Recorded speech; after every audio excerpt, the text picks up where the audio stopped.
کہ وہ 6 چیزیں ہیں: سونا چاندی اور آٹا، جو، کھجور اور نمک۔ یہ 6 چیزیں اگر آپس میں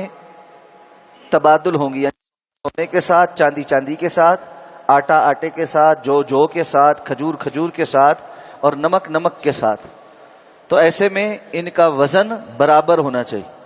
اب یہاں پر آپ صلی اللہ علیہ وسلم منع فرمایا کہ کھجور کا ایسا ڈھیر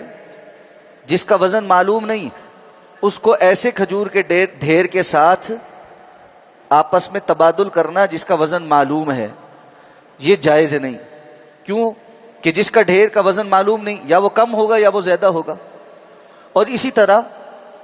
دونوں ڈھیر بھی اگر ان کا وزن معلوم نہیں ہے، ایسے ہی بس اندازہ لگایا کہ یہ اتنا نظر آ رہا ہے، یہ اتنا نظر آ رہا ہے، اس کا بھی آپس میں تبادل ٹھیک نہیں ہوگا، بظاہر ان کو ایک جیسا دکھنے کی وجہ سے، کیونکہ کھجور تول کر بیچی جاتی، تو اس لیے یہ اموال الربویہ میں سے ہے اور اس کا باقاعدہ وزن کرنا ضروری ہوگا۔ ہاں، علماء نے یہ بات بیان کی ہے کہ کسی بندے نے اس کا وزن کر کے رکھا ہے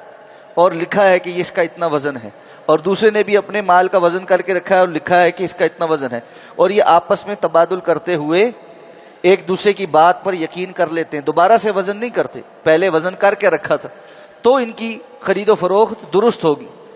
اور یہ صورت میں ہی ہوگا کہ دونوں ایک دوسرے پر اعتماد کرتے ہوں اور اس بات کا احتمال نہ ہو کہ ان میں سے کوئی جھوٹ بول رہا ہو۔ اگر کوئی جھوٹ بول رہا ہوگا تو اس کے جھوٹ کا اور اس کے دھوکہ دہی کا وبال اس کے اوپر۔ تو کھجور کے ساتھ معلوم وزن کے ساتھ ہی تبدیل کی جا سکی، اور یہی حکم باقی اجناس کے لیے بھی ہے، اور جو ان کی علت کے تابع ہم نے پہلے بات کی تھی چیزیں ہیں، ان کے لیے بھی حکم ویسے ہی ہوگا۔ اللہ تعالیٰ سمجھ کر عمل کرنے کی توفیق عطا فرمائے۔ سبحانک اللہم و بحمدک، نشہد ان لا الہ الا انت